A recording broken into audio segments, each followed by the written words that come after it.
whispers crawl beneath the skin, a shadow's grin. Blood on brass, that's what Father Carlo Rossi would remember most about the day his life ended and something else began. Not the screaming, not the visions, not even the machine itself, though God knows that thing was beautiful and terrible enough to burn itself into anyone's memory forever. No, it was that single drop of his blood on the tarnished brass mainspring, dark red against dull gold, and the way it seemed to sink into the metal like water into sand. But I'm getting ahead of myself. Carlo had been a priest for 14 years, an archivist for 7, and he'd never believed in a single miracle. Not one. He believed in manuscripts and catalogs, in carbon dating and provenance research, in the careful, methodical work of preserving the past without being seduced by its superstitions. When other priests talked about weeping statues or incorruptible saints, Carlo would smile politely and change the subject to something sensible, like humidity control or proper archival storage. So when Cardinal Benedetti called him into his office on a gray Tuesday morning and handed him an iron key that looked like it belonged in a medieval dungeon, Carlo felt only a flicker of professional curiosity. "Vault sub-level 3, the Cardinal said. His hands trembled slightly as he set the key on the desk between them. "It's been sealed since 1947. We need an inventory for insurance purposes." "Sub-level 3, Carlo repeated. "I didn't know we had a sub-level 3. "Most people don't." The Cardinal's eyes didn't quite meet his. "The stairs are behind the door marked maintenance supplies in the Eastern Archive wing. You'll need this key for both doors. Complete the inventory by the end of the week, please, and Carlo, work alone. No assistance." It should have been a warning, that tremor in the old man's voice, the way he couldn't hold eye contact, the strange insistence on working alone. But Carlo was arrogant in the way that only rational men can be, certain that his education and his skepticism were armor against anything the world might throw at him. He was wrong. The stairs descended for what felt like miles, but was probably only 50 meters, each step worn smooth by centuries of feet Carlo couldn't account for. The air grew thick and stale, tasting of stone and secrets. His flashlight beam seemed weaker down here, as if the darkness was hungry. The vault door wasn't locked. The key turned easily, too easily, the mechanism well-oiled despite decades of supposed disuse. That should have been another warning. The space beyond was barely larger than a confessional booth, maybe 2 meters square. Empty except for a wooden table and the thing sitting on top of it. Carlo stopped breathing. The Anima Corrector was a sculpture of dark wood and brass, standing perhaps 70 centimeters tall, a clockwork nightmare of interlocking gears and springs and cruel precision. Leather straps hung from articulated arms that looked almost organic in their movement, as if the machine was breathing in its stillness. Dozens of needles jutted from a central cylinder, each one catching the weak light of his flashlight and throwing it back like tiny knives. But it was beautiful, God help him, it was the most beautiful thing he'd ever seen. Every gear was hand-cut, every spring perfectly tensioned, every needle precisely placed. The craftsmanship was extraordinary, the work of someone who understood both mechanics and anatomy at a level that shouldn't have been possible in the medieval period. Inscriptions covered every surface in Latin, so small Carlo had to lean close to read them. Peccatum carnis, dolor animi, the sin of flesh, the pain of soul, and others, stranger ones. Memoria peccati manet, the memory of sin remains, sanguis est clavis, blood is the key. A leather-bound manuscript lay beside the machine, its pages brown with age but still legible. Carlo opened it carefully, his fingers finding the familiar rhythm of translation almost automatically. The machine, according to the manuscript, had been built in 1372 by a Dominican inquisitor named Alessandro Torquemada. Not the famous Torquemada, the text was careful to note, but a distant cousin, equally zealous but far more interested in theological mechanics than political power. Alessandro believed that confession was too easy, that absolution given for words spoken in darkness taught nothing, changed nothing. The penitent spoke their sins, the priest spoke the formula of forgiveness, and everyone walked away unburdened. But did they truly understand what they had done? Did the priest understand what he was forgiving?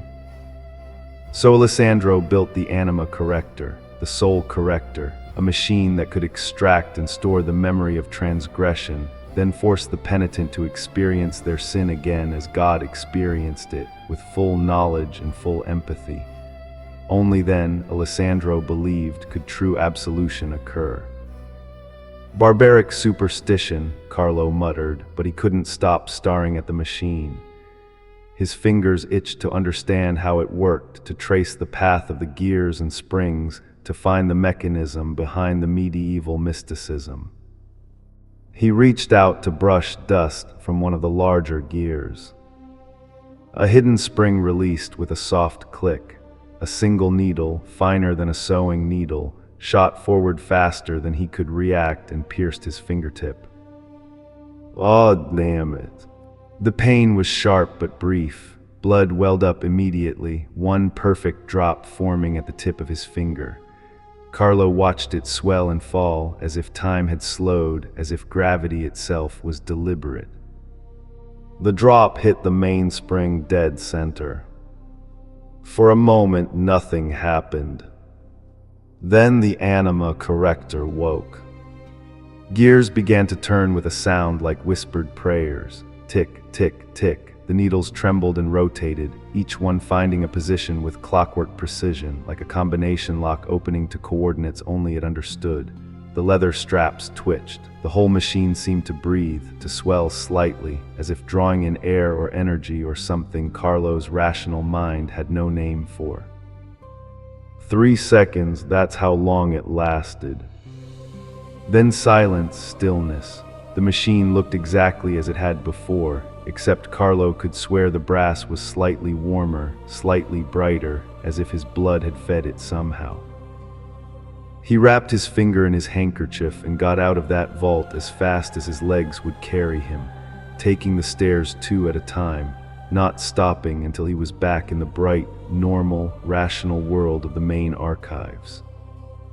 His finger throbbed, his heart hammered. Just a mechanism, he told himself, spring-loaded, probably a defensive measure against theft, just a machine. But machines didn't breathe. That night, Carlo dreamed. Except it wasn't a dream. He was in a house he had never seen but somehow knew intimately. A small house, working class, the furniture worn but loved.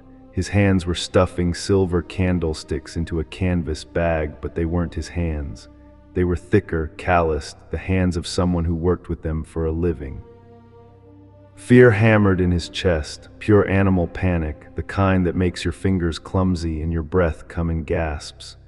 He was terrified of being caught, but he couldn't stop, wouldn't stop, because he needed this money, needed it desperately for reasons that felt absolutely justified in the moment. He heard a child cry out upstairs, a little girl, maybe 6 years old, woken by the noise. Panic doubled. He ran for the window, the bag heavy in his hands, heavy with more than silver, heavy with the weight of a family's heritage, a grandmother's wedding gift, a father's inheritance. Out the window into the night, running until his lungs burned. And underneath it all, threading through the experience like a voice on a telephone line, he heard confession. "Forgive me, Father, for I have stolen.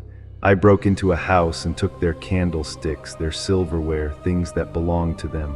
I was desperate. I needed money for rent, for food, but I know it was wrong. I'm so ashamed, Father, so ashamed." Marco Tessari, Carlo's first confession as a newly ordained priest 12 years ago. A young man, maybe 25, crying so hard he could barely speak. Carlo woke up gasping, tangled in his sheets, his heart racing with adrenaline that wasn't his own. He could still feel the texture of the canvas bag in his palms, the cold metal of the window frame, the crushing weight of shame and fear and desperate justification. He looked at his hands in the darkness. They were his hands, thin, scholarly, unmarked by manual labor. But they remembered being someone else's. Just a nightmare, he whispered to the empty room. Stress, that's all, just stress. He stood up to get water and his legs almost buckled. They ached as if he'd been running for miles. The next morning, Carlo told himself he was fine, convinced himself the nightmare was just his subconscious processing the strange experience in the vault. Nothing supernatural, nothing impossible, just the brain doing what brains do, making connections, creating narratives, processing fear through symbolism. He went to morning mass, performed his duties, smiled at the other priests. Normal, everything was normal. Except during the mass, Cardinal Benedetti asked him how the inventory was going, and Carlo lied. It was a small lie, barely worth noticing. Almost finished, Your Eminence, should have the full report by tomorrow. The truth was he'd barely started, hadn't even written down a description of the machine. But it was easier to lie, to buy himself time, to avoid questions about why he'd run out of the vault like the devil was chasing him. Small lie, meaningless lie. That afternoon, while he was cataloging a 15th century book of hours in the main archive, reality shifted. One moment he was noting the condition of the illuminated margins. The next moment he was in a hotel room. Cheap hotel, cheap wallpaper with a pattern of roses that had faded to the color of old bruises. The smell of perfume, something floral and overwhelming. He was kissing a woman whose face he saw with perfect clarity, dark hair, green eyes, a beauty mark on her left cheek. He could feel desire like a drug in his bloodstream, but underneath it was guilt, shame, self-loathing, because this woman wasn't his wife. His wife was at home, taking care of their children, trusting him. And he was here in this cheap hotel, betraying everything he'd promised. The memory of pleasure, the memory of emptiness after, the walk back to his car, avoiding his own reflection in every window. And underneath that voice again, confession threading through the experience. Forgive me, Father, for I have committed adultery.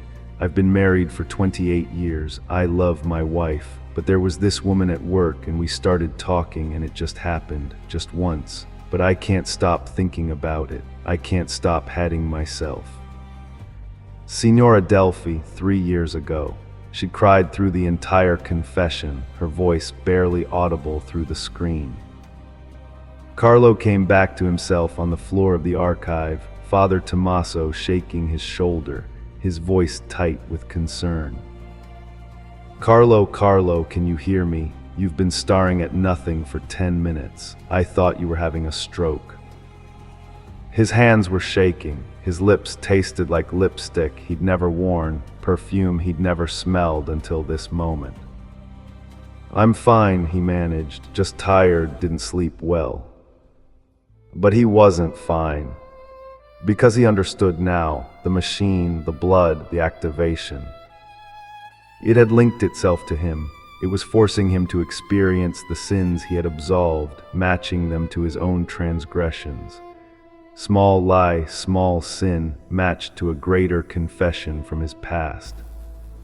And if a small lie triggered adultery, what would a greater sin trigger? He didn't want to find out, but he was going to. Over the next 6 days, Carlo descended into hell.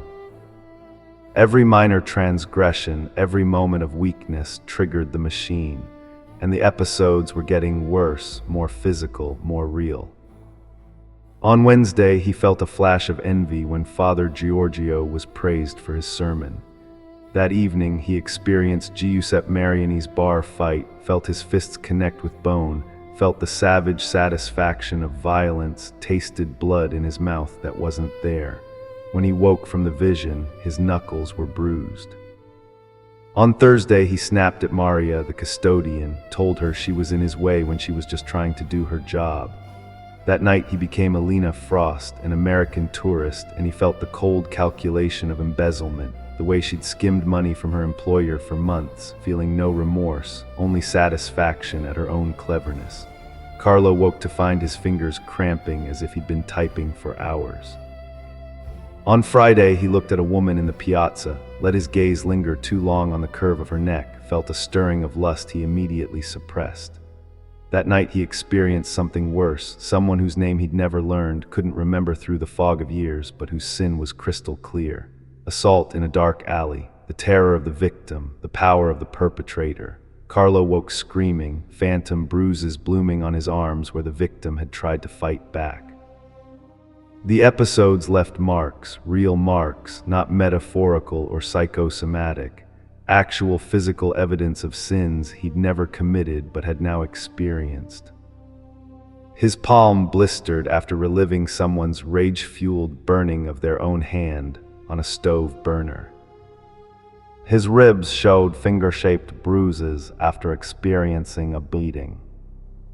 His body was becoming a map of other people's sins, written in pain and scarring. He stopped eating, food tasted like ash. He stopped sleeping, terrified of what nightmare would come next.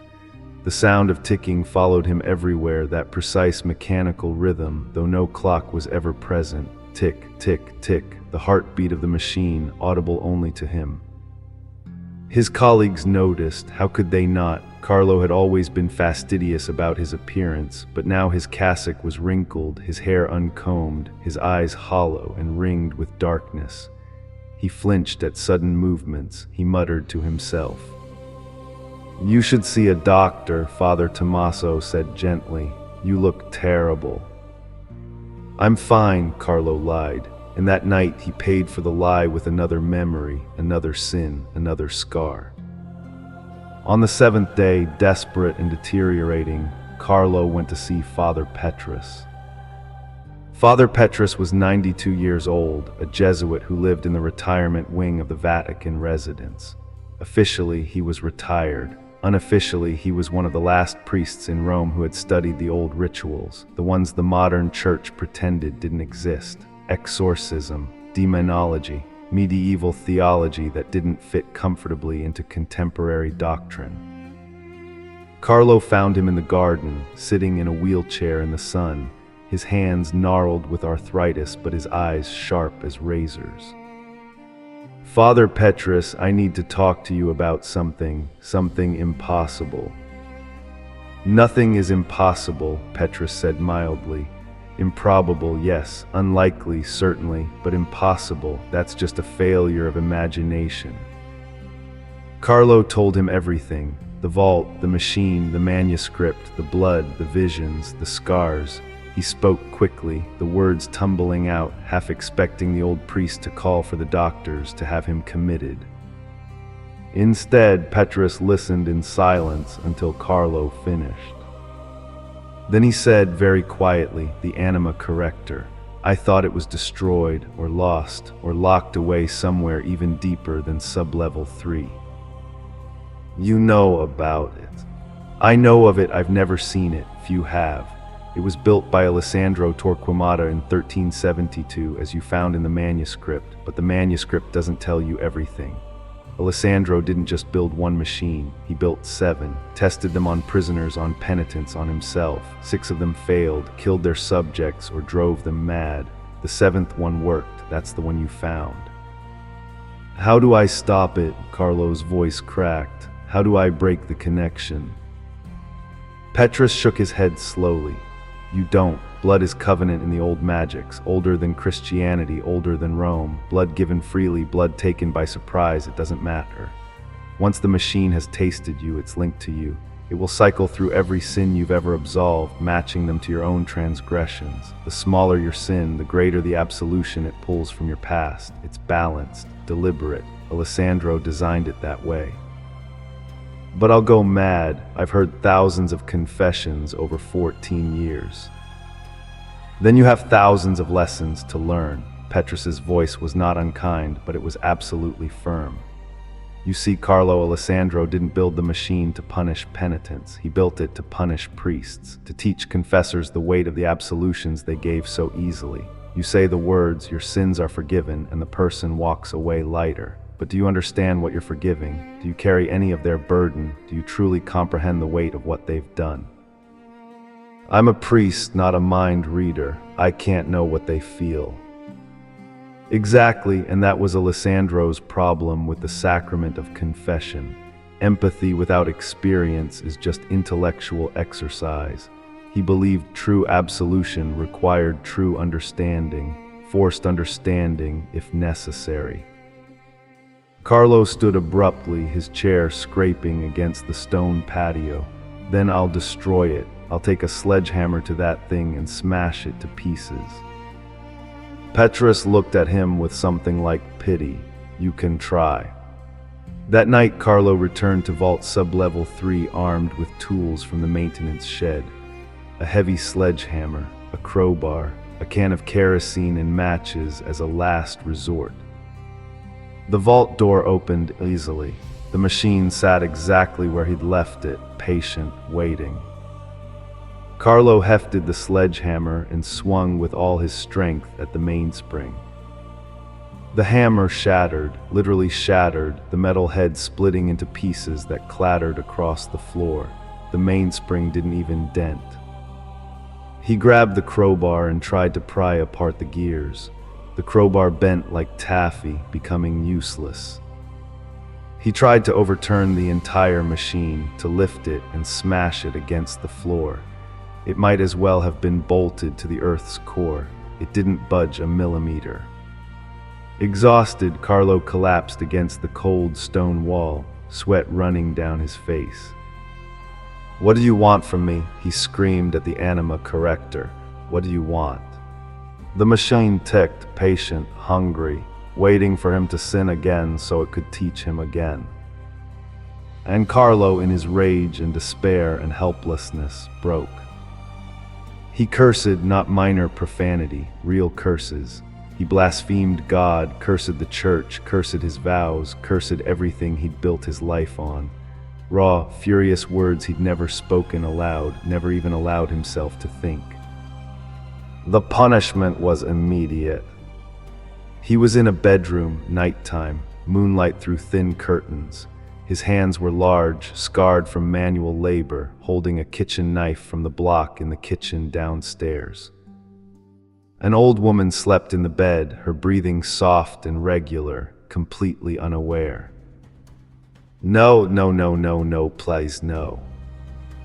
He felt the decision to kill, not made in passion, not made in rage, made coldly with full knowledge and planning, for money, for inheritance, for freedom from the burden of caring for an elderly mother who required too much time, too much attention, too much of his life. He felt the knife enter her side, felt the resistance of flesh and muscle, felt her wake, felt her eyes open and focus on him.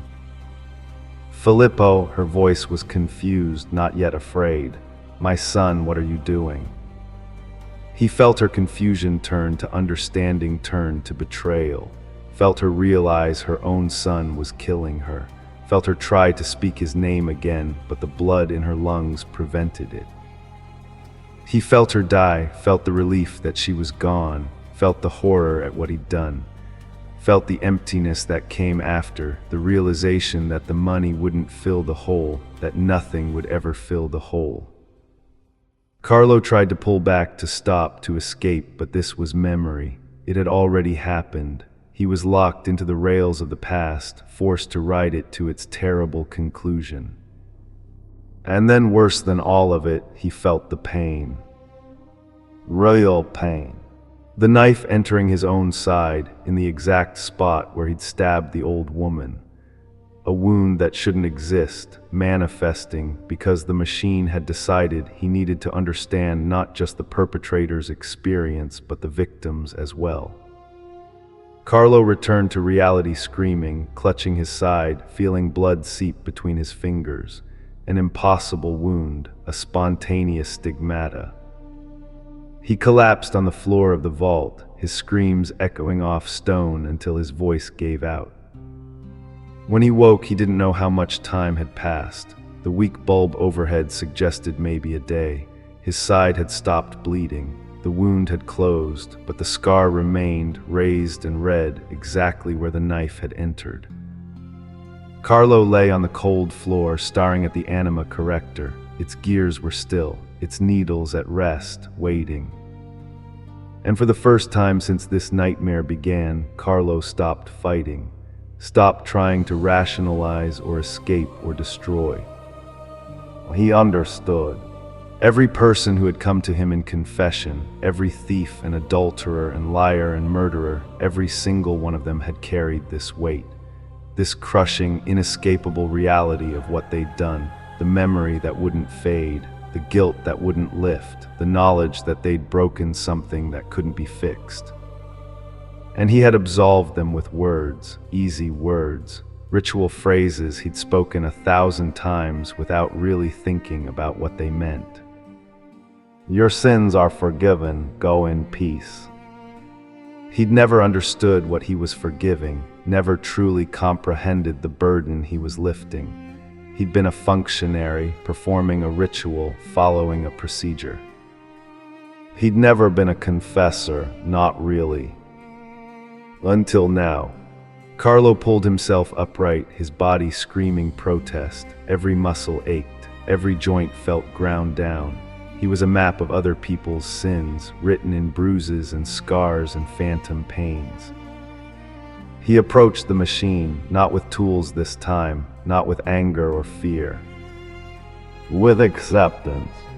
He sat before it, then carefully, deliberately positioned himself in its restraints. The leather straps tightened automatically, firm but not cruel, holding him in place. The needles rotated, aligning with points on his body according to some geometry he didn't understand and didn't need to. I'm ready, he whispered to the empty vault. Show me all of it. The machine began to turn. But this time Carlo didn't fight, didn't resist. He opened himself to each memory as it came, let it flood through him, and instead of just experiencing the sins, he spoke to them. To Marco Tessari, the young thief, I forgive you. You were desperate and young and terrified, and you've carried this burden for 12 years. It's enough. You're forgiven, truly forgiven. I understand now what you did and why, and I release you from it. To Signora Delphi, the adulterer, I forgive you. Love is complicated and loneliness is crushing, and one moment of weakness doesn't define a lifetime of devotion. You're forgiven. You were always forgiven. I see you now. I understand. To Giuseppe Mariani, the violent man, I forgive you. Your anger was real and your regret is real, and you've hurt no one since. You're forgiven. I felt your fear and your shame and your desperate attempt to prove something, and I forgive you. To Filippo Rossellini, the patricide, I forgive you. What you did was terrible and unforgivable, and you will carry it forever, but I forgive you anyway. May she forgive you. May God forgive you. May you someday forgive yourself. One by one, he absolved them, not with doctrine, not with ritual, with understanding earned through suffering, with empathy forged in pain. The Anima Corrector's gears slowed. The pervasive ticking that had followed him for a week began to fade, growing softer, more distant. The needles withdrew, the straps released. Silence, true silence for the first time since his blood had touched the brass. Carlo slumped forward, free. 3 weeks later, Father Carlo Rossi sat in confessional booth number 3 in the main chapel of the Vatican. He looked thinner, older, his face carved with new lines that hadn't been there a month ago. But his eyes held a depth they'd never had before, a weight of understanding that changed the way he listened. A young woman knelt on the other side of the screen, her voice shaking with shame and fear. Forgive me, Father, for I have sinned. I stole money from my employer, not very much, just a few €100 from petty cash over a few months, but I needed it. My daughter was sick, the medicine was so expensive, and I didn't know what else to do. But I know it was wrong. I know I betrayed their trust. I can't stop thinking about it. I hate myself for it." She broke down sobbing, her voice dissolving into incoherent apologies. Carlo listened, really listened, not to formulate a response, not to match her sin to a penance, but to understand. As she spoke, a familiar sensation brushed against his consciousness like a moth against a window. A phantom ache in his wrist, as if remembering the grip of bills counted in secret. An echo of desperate justification, of fear for a sick child, of shame at betrayal. He closed his eyes and breathed through it. The sensation faded but didn't disappear entirely. "My child," he said softly, and his voice carried a weight it never had before, a depth of understanding that came through in every word. "I understand what you did. I understand why you did it. I understand the fear and the desperation and the shame. And I want you to know that you are forgiven, truly, completely forgiven. What you did came from love, even though it was wrong. You are not defined by your worst moment. You are forgiven." The woman left the confessional visibly lighter, her shoulders no longer hunched with shame, her breathing easier. Carlo sat alone in the booth afterward, in the familiar darkness that smelled of wood polish and old prayers. He rolled up his sleeve and looked at his wrist. No bruise, no mark, no physical evidence of the phantom pain he'd felt. But he could still feel it, faint but present, like a scar that ached in cold weather. The price of true empathy, he'd learned, was permanent scarring, not of the flesh necessarily, of the soul. Every confession he heard now left an echo, a whisper of the sin he was absolving, nothing as violent as the forced experiences the machine had inflicted, but present nonetheless. A constant reminder of the weight of absolution, the gravity of forgiveness. He would carry pieces of every person who confessed to him for the rest of his life. And somehow that felt right. Somewhere below in Vault Sublevel 3, the Anima Corrector sat in darkness. Its gears were still, its needles at rest, its leather straps hanging empty. Silent, satisfied, for now. Shadows